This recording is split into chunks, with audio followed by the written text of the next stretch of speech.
Hello friends, welcome to the next doctor.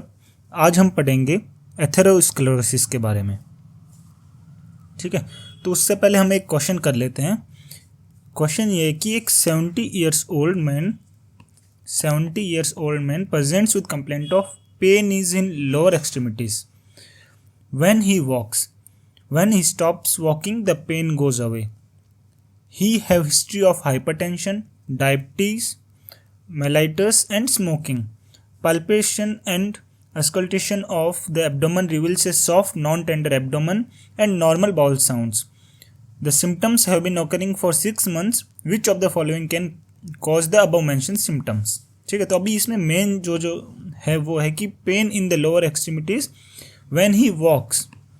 जब वो चलता है तब जो है लोअर एक्सट्रीमिटीज में दर्द होता है। रुकने पे जो है वो पेन चला जाता है और उसको हाइपरटेंशन, डायबिटीज मेलाइटिस और स्मोकिंग की हिस्ट्री है। तो ये जो तीनों हैं, pen in lower extremities on activity, मतलब जब वो चलता है, ऑन वॉकिंग। रेस्ट पे नो पेन, इसको हम क्लाउडिकेशन कहते हैं। क्या कहते हैं? क्लाउडिकेशन। और जो हिस्ट्री है वो है किसकी? हाइपरटेंशन की, डायबिटीज मेलाइटिस की और स्मोकिंग की। तो ये तीनों रिस्क फैक्टर है किसके? एथेरोस्क्लेरोसिस की। तो अब हम देखते हैं कि इसमें ऑप्शन क्या क्या है। एब्डोमिनल एओर्टिक एन्यूरिज्म, क्या ये हो सकता है? नहीं, क्योंकि एब्डोमिनल एओर्टिक एन्यूरिज्म में पेन जो है रेस्ट पे भी या फिर जो उसके सिम्टम्स है वो सिर्फ लोअर एक्सट्रीमिटीज में नहीं दिखेंगे, और पेन जो है वॉकिंग पे नहीं होगा और रुकने पे बंद हो जाए, ऐसा नहीं होता, ये सिम्टम नहीं होते हैं। दूसरा, एओर्टिक डायसेक्शन, ये बिल्कुल नहीं हो सकता है क्योंकि इसका जो पेन है वो बहुत ज़्यादा होता है और ये रेस्ट के टाइम पे भी होता है। जिएंट सेल आर्टराइटिस जो है कॉमनली फीमोरल आर्टरीज को इन्वॉल्व नहीं करता है और इसका जो कंपेरिजन इन सिम्टम्स के साथ बहुत कम होता है। चौथा है एथेरोस्क्लेरोसिस ऑफ फीमोरल आर्टरीज और पांचवा है एथेरोस्क्लेरोसिस ऑफ कोरोनरी आर्टरीज। तो ये ऑप्शन नहीं हो सकता है क्योंकि कोरोनरी आर्टरीज का एथेरोस्क्लेरोसिस क्या कॉज करेगा? एमआई। तो ऑप्शन जो है इसका करेक्ट आंसर वो है एथेरोस्क्लेरोसिस ऑफ फीमोरल आर्टरीज। अब एथेरोस्क्लेरोसिस की तरफ क्यों जाता है? क्योंकि देखो, एक तो क्लाउडिकेशन हो गया, ठीक है, दूसरा उसकी हिस्ट्री है डायबिटीज की और स्मोकिंग की और हाइपरटेंशन की। तो अगर ऑप्शंस देखें तो डी इज द आंसर। ठीक है, अब हम देखते हैं कि इस टॉपिक में हम क्या क्या कवर करेंगे। हम कवर करेंगे एथेरोस्क्लेरोसिस का risk factor, location, pathogenesis, complications and diagnosis ठीक है, और साथ ही हम इसका जो ट्रीटमेंट भी वो हम कवर करेंगे। ठीक है, अब एथेरोस्क्लेरोसिस होता क्या है? देखो, it is the obstruction in lumen of the artery due to cholesterol plaques in tunica intima.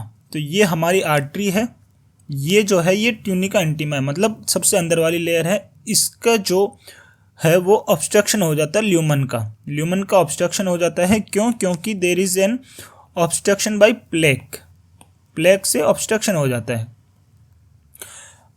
और इसमें जो है men are affected more than women. जो आदमी हैं उनकी जो अफेक्शन या वो जो उनमें जो बीमारी के चांसेस ज़्यादा होते हैं अगर हम औरतों से कंपेयर करें तो mens are affected more than women and there is obstruction in lumen of artery due to the cholesterol plaques in tunica intima. ठीक है, और ये जो है ये वेस्टर्न कंट्रीज जैसे यूएस हो गया, यूके हो गया, यूरोपियन कंट्रीज, इनमें जो है अभी लीडिंग कॉज ऑफ डेथ माना जा रहा है क्योंकि एथेरोस्क्लेरोसिस से बहुत सारी डिफरेंट जो अपने ऑर्गन्स है वो अफेक्टेड होते हैं, डिफरेंट टाइप ऑफ डिजीज़ होती है या बीमारियां होती है, तो उसकी वजह से ये जो है ये लीडिंग कॉज बन रहा है। और ये जो एथेरोस्क्लेरोसिस है अभी इंडिया जैसे साउथ एशियन कंट्रीज़ में भी बढ़ रहा है। ठीक है। अब हम देखते हैं रिस्क फैक्टर क्या क्या है इसके जो रिस्क फैक्टर हम दो पार्ट में डिवाइड कर सकते हैं, एक तो मॉडिफाइबल है और दूसरा है नॉन मॉडिफाइबल। मॉडिफाइबल मतलब जो हम चेंज कर सकते हैं, जिसको हम अपनी मेहनत करके या फिर मतलब उसको हम मॉडिफाई कर सकते हैं, और नॉन मॉडिफाइबल है वो हमारे हाथ में नहीं होते, हम उसको मॉडिफाई नहीं कर सकते। तो मॉडिफाइबल में क्या क्या आते हैं? Hyperlipidaemia, hypertension, smoking, diabetes and inflammation. तो ये 5 जो है ये मॉडिफाइबल में आते हैं, हाइपरलिपिडीमिया, हाइपरटेंशन, स्मोकिंग, डायबिटीज़ और इन्फ्लेमेशन। वहीं नॉन मॉडिफाइबल में आता है genetic abnormalities, family history, increasing age और मेल जेंडर। देखो जो फीमेल्स में है, जो फीमेल्स है उनके अंदर जो ईस्ट्रोजन है वो हल्का सा प्रोटेक्टिव फैक्टर की तरह काम करता है। ईस्ट्रोजन जो है वो हल्का सा प्रोटेक्टिव फैक्टर की तरह काम करता है, इसलिए मेल जेंडर जो है वो ज़्यादा इन्वॉल्व होता है। ठीक है, तो ये जो चीज़ हम जेनेटिक्स है, फैमिली हिस्ट्री है, इंक्रीजिंग एज है और जेंडर है, ये हम चेंज नहीं कर सकते, तो ये नॉन मॉडिफाइबल में आता है। और वहीं हाइपरलिपिडीमिया, हाइपरटेंशन, स्मोकिंग, डायबिटीज़ और इन्फ्लेमेशन, इनको हम चेंज कर सकते हैं। मतलब कि लिपिड्स, अगर हम ऑयली चीज़ कम खाएंगे तो हमारे हाइपरलिपिडीमिया, या फिर मेडिकेशंस ले तो हाइपरलिपिडीमिया कम कर सकते हैं। वैसे हाइपरटेंशन को हम जो है avoiding oily things, avoiding salt, doing exercise, उससे कम कर सकते हैं। वहीं स्मोकिंग को हम क्विट कर सकते हैं। तो ये सारे मॉडिफाइबल हो गए। ठीक है, तो अब हम आते हैं कि लोकेशन क्या क्या है, मतलब कहाँ पे जो है एथेरोस्क्लेरोसिस ज़्यादा होता है या कहाँ पे होता है। तो सबसे पहले हम देखते हैं कि इसको हम देखेंगे from decreasing to increasing to decreasing order, मतलब सबसे ज़्यादा कहाँ होता है, उसके बाद कहाँ होता है, उसके बाद कहाँ होता है। सबसे ज़्यादा जो है वो इन्वॉल्व होती है एब्डोमिनल एओर्टा, सबसे ज़्यादा इन्वॉल्व होती है abdominal aorta, followed by coronary arteries, followed by coronary arteries. उसके बाद होती है जो वो है popliteal artery, popliteal artery which is followed by internal carotid artery, और लास्ट में जो है internal mammary artery, internal mammary artery. ठीक है, तो कौन कौन सी होगी? सबसे ज़्यादा जो अफेक्टेड होती है वो एब्डोमिनल एओर्टा, उसके बाद कोरोनरी आर्टरीज, उसके बाद पॉप्लिटियल आर्टरीज, फिर इंटरनल कैरोटिड आर्टरी और इंटरनल मेमोरी आर्टरी। तो क्वेश्चन आता है मोस्ट कॉमन आर्टरी इन्वॉल्व्ड इन एथेरोस्क्लेरोसिस, तो कौन सी है? Abdominal aorta, abdominal aorta. ठीक है, जो एब्डोमिनल एओर्टा है उसका इन्वॉल्वमेंट क्या है कि एन्यूरिज्म को कॉज कर सकता है। ठीक है, involvement of abdominal aorta in atherosclerosis can lead to aneurysm. अगर वही एन्यूरिज्म जो है एब्डोमिनल एओर्टा का 5.5 सेंटीमीटर से ज़्यादा है तो वो लीड कर सकता है किसमें? वो कॉज करता है स्पॉन्टेनियस रप्चर, वो स्पॉन्टेनियसली रप्चर हो सकता है, और इसका जो ट्रीटमेंट है वो है सर्जरी, इसका जो ट्रीटमेंट है वो है सर्जरी। ठीक है, अब अगर कोरोनरी आर्टरीज का इन्वॉल्वमेंट हो जाता है तो हमने मोस्टली पढ़ा है कि इसके इन्वॉल्वमेंट से क्या होता है? अनस्टेबल एंजाइना, या फिर एक्यूट मायोकार्डियल इन्फार्क्शन, या फिर एंजाइना। ठीक है, तो ये सब होता है। कोरोनरी आर्टरीज के इन्वॉल्वमेंट से क्या होता है? Unstable angina, myocardial infarction, angina. वहीं पॉप्लिटियल आर्टरी के इन्वॉल्वमेंट से क्या होता है? Peripheral आर्टियल disease. जो हमारी पेरिफेरल आर्टियल डिजीज़ है उसमें भी क्या होता है कि हमारी जो पेरिफेरल आर्टरीज है उसमें एथेरोस्क्लेरोसिस हो जाता है। ठीक है, हमने पीछे जो क्वेश्चन किया था उसमें हमने देखा था क्लाउडिकेशन वाज ए सिम्टम। ठीक है, तो ये जो पेरिफेरल आर्टियल डिजीज में इन्वॉल्वमेंट होता है इन आर्टरीज का, वो जो है क्लाउडिकेशन कॉज करता है, मतलब वॉकिंग पे पेन होता है हमारे लोअर एक्सट्रीमिटीज में, pain in lower extremities on walking, तो ये है क्या? Claudication. And this is a symptom of peripheral arterial disease, और वो जो पेरिफेरल आर्टीरियल डिजीज है उसका एक जो है कॉज हो सकता है एथेरोस्क्लेरोसिस। ठीक है, इसके बाद होता है इंटरनल कैरोटिड आर्टरी का इन्वॉल्वमेंट। ठीक है, और इंटरनल कैरोटिड आर्टरी के इन्वॉल्वमेंट से क्या होता है? Ischaemic stroke. क्या हो सकता है? Ischaemic stroke. जो least common affected artery, least common affected artery in atherosclerosis. कौन सी है?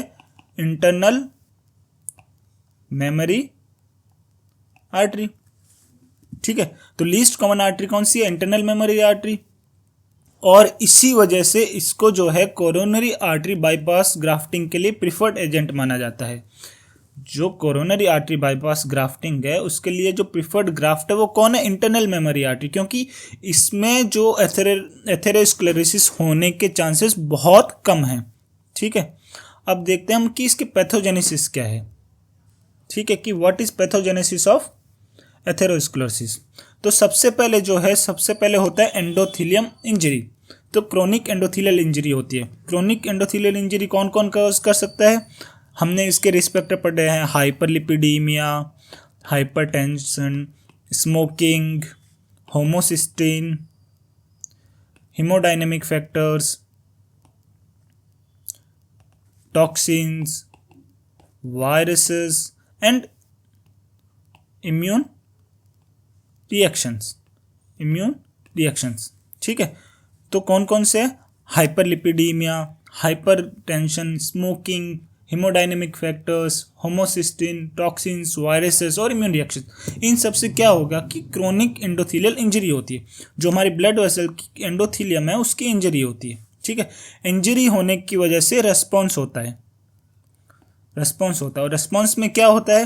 रेस्पॉन्स में जो है एंडोथीलियल डिस्फंक्शन हो जाता है। क्यों? इंजरी की वजह से क्या होता है? एंडोथीलियल डिस्फंक्शन हो जाता है और उसकी वजह से जो परमिएबिलिटी है वो इंक्रीज हो जाती है।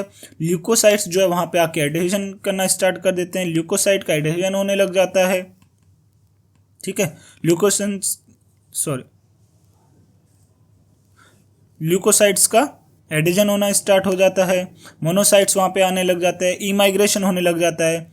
ठीक है, तो सबसे पहले क्या हुआ था? क्रोनिक एंडोथीलियल इंजरी हुई, उसके बाद एंडोथीलियल डिस्फंक्शन हुआ, उसके बाद वहाँ पे मैक्रोफेजेस आए, उनका एक्टिवेशन हुआ, स्मूथ मसल रिक्रूटमेंट हुआ।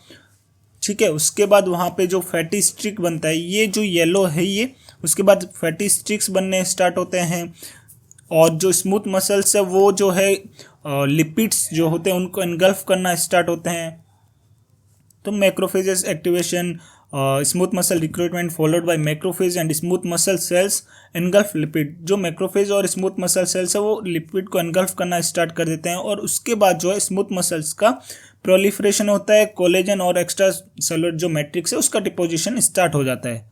ठीक है, तो उसकी वजह से ये जो ल्यूमन है, पहले ल्यूमन जो है इतनी बड़ी थी, बट अब जो ल्यूमन का जो एरिया है, जो खाली एरिया वो कम हो चुका है क्योंकि जो प्लेक है उसको कवर कर दे रहा है। ठीक है, तो अब जो एथेरोस्क्लेरोसिस हुआ है उसके कॉम्प्लिकेशन क्या क्या हो सकते हैं? ठीक है, उसके कॉम्प्लिकेशंस क्या क्या हो सकते हैं? तो कॉम्प्लिकेशन में आता है एक्यूट मायोकार्डियल इन्फार्क्शन, और एक्यूट मायोकार्डियल इन्फार्क्शन होता है कोरोनरी आर्टरी के इन्वॉल्वमेंट से। ठीक है, स्ट्रोक हो सकता है, वो होता है मिडल सेरेब्रल आर्टरी के इन्वॉल्वमेंट से। ठीक है, पेरिफेरल आर्टेरियल डिजीज हो सकती है, हमने पीछे पढ़ा था, ये हो सकती है पॉप्लिटियल आर्टरी के इन्वॉल्वमेंट से। ठीक है, और जो पेरिफेरल आर्टेरियल डिजीज है वो जो है हमारे लोअर लिम्स में अल्सर भी कॉज कर सकता है। फिर एन्यूरिज्म हो सकता है, इस्केमिक बाउल डिजीज हो सकता है। एन्यूरिज्म का हम सबसे ज़्यादा देखते हैं एग्जाम्पल होता है एब्डोमिनल एओर्टा, और लास्ट में देखते हैं हम एथेरोएम्बोलाइजेशन भी हो सकता है। तो कॉम्प्लिकेशन क्या क्या हो गए? एक्यूट मायोकार्डियल इन्फार्क्शन होता है कोरोनरी आर्टरी के इन्वॉल्वमेंट में, स्ट्रोक होता है मिडल सेरेब्रल आर्टरी के इन्वॉल्वमेंट में, पेरिफेरल आर्टेरियल डिजीज होती है, इस्केमिक बाउल डिजीज होती है, एन्यूरिज्म हो जाता है और एथेरोएम्बोलाइजेशन भी हो सकता है। ठीक है, तो अब हम डायग्नोस कैसे करेंगे कि ये एथेरोस्क्लेरोसिस इस पेशेंट में है? तो उसके डायग्नोसिस के लिए हम सबसे पहले करते हैं जैसे हम पेरिफेरल आर्टेरियल डिजीज में करते हैं, एंकल ब्रेकियल इंडेक्स। ठीक है, ये किस में करते हैं हम? पेरिफेरल आर्टेरियल डिजीज में। दूसरा हम एंजियोग्राफी भी कर सकते हैं, और लास्ट जो है हम duplex ultrasonography followed by multi detector CT scan. ठीक है, हम डुप्लेक्स अल्ट्रासोनोग्राफी भी कर सकते हैं और मल्टी डिटेक्टर सीटी स्कैन भी कर सकते हैं।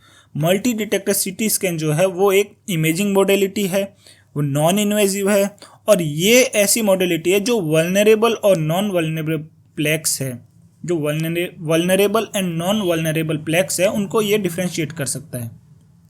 ठीक है, अब हम देखते हैं मार्कर्स क्या क्या है एथेरोस्क्लेरोसिस के। एथेरोस्क्लेरोसिस के मार्कर्स क्या क्या है, तो high sensitive CRP, total cholesterol is to HDL ratio, homocysteinaemia and HDL is to LDL। तो कौन कौन से हो गए, CRP, total cholesterol is to HDL ratio, HDL खुद हो गया और LDL हो गया, और होमोसिस्टेनीमिया। जो होमोसिस्टेनीमिया वाला है उसमें जो क्या होता है कि पेशेंट में होमोसिस्टिन के लेवल ज़्यादा होते हैं और वो प्रोमोट करता है कोरोनरी आर्टरी थ्रोम्बोसिस को। जो होमोसिस्टिन की इंक्रीज लेवल है वो प्रोमोट करते हैं कोरोनरी आर्टरी थ्रोम्बोसिस को, और इसकी वजह से जो है प्री मेच्योर एथेरोस्क्लेरोसिस हो जाता है। ठीक है, मतलब जल्दी एथेरोस्क्लेरोसिस होना शुरू हो जाता है, और इसका जो ट्रीटमेंट है वो है विटामिन B6, B9 और B12। होमोसिस्टिनीमिया का ट्रीटमेंट जो है वो है B6, B9 और B12। ठीक है, अब हम देखते हैं कि ट्रीटमेंट क्या हो सकता है एथेरोस्क्लेरोसिस का।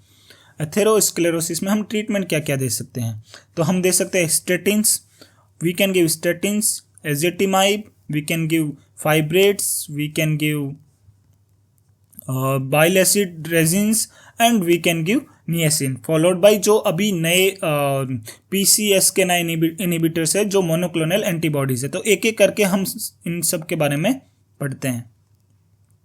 ठीक है,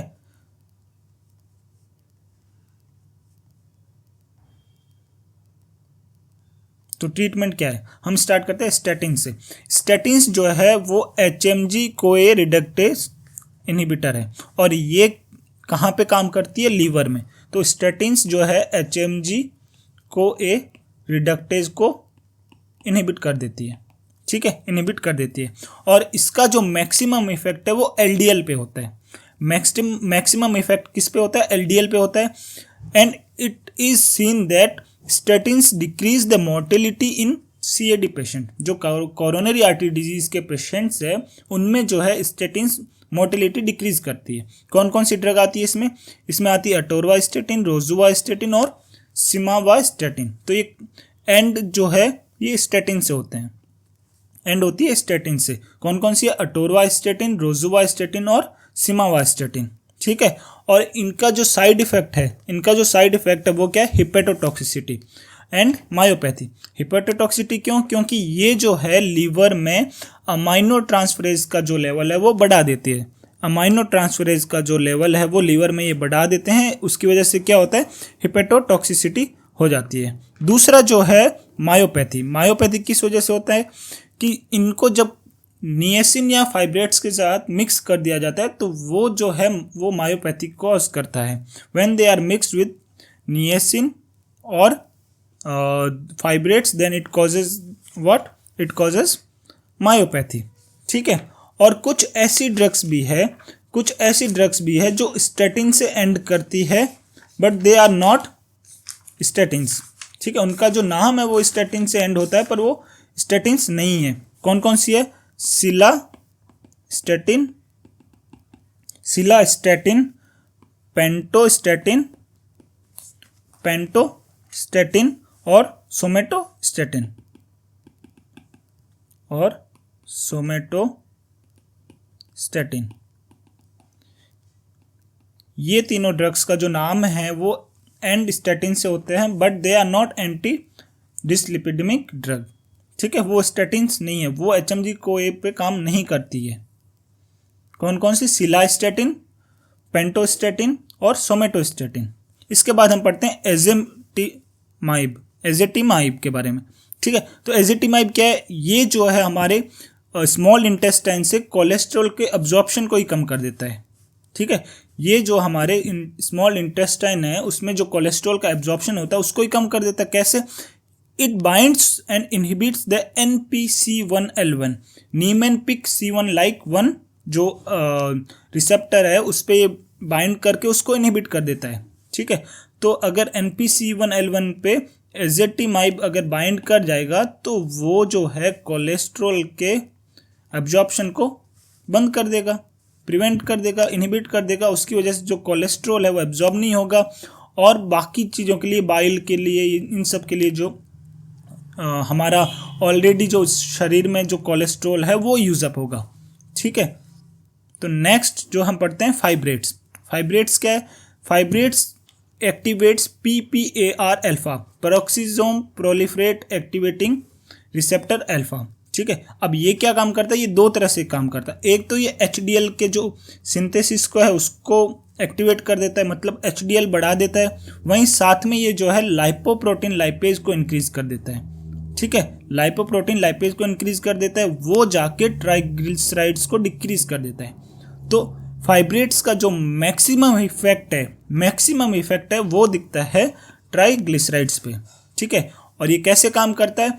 fibrates activate peroxisome proliferator activating receptor alpha and that leads to increase in lipoprotein lipase, और वो जाके ट्राइग्लिसराइड्स को कम कर देता है। और कौन कौन सी ड्रग आती है इसमें? फिनोफाइब्रेट, क्लोफाइब्रेट, जेमफिब्रोजिल। ठीक है, कौन कौन सी ड्रग है? फिनोफाइब्रेट, क्लोफाइब्रेट और जेमफिब्रोजिल। और इनकी जो साइड इफेक्ट है, एक तो हमने पढ़ा था पीछे मायोपैथी कब होता है? When they are combined with statins. दूसरा जो है ये कॉज करता है कोलेस्टेरोल गॉल स्टोन्स। ठीक है, और कौन सी ड्रग है?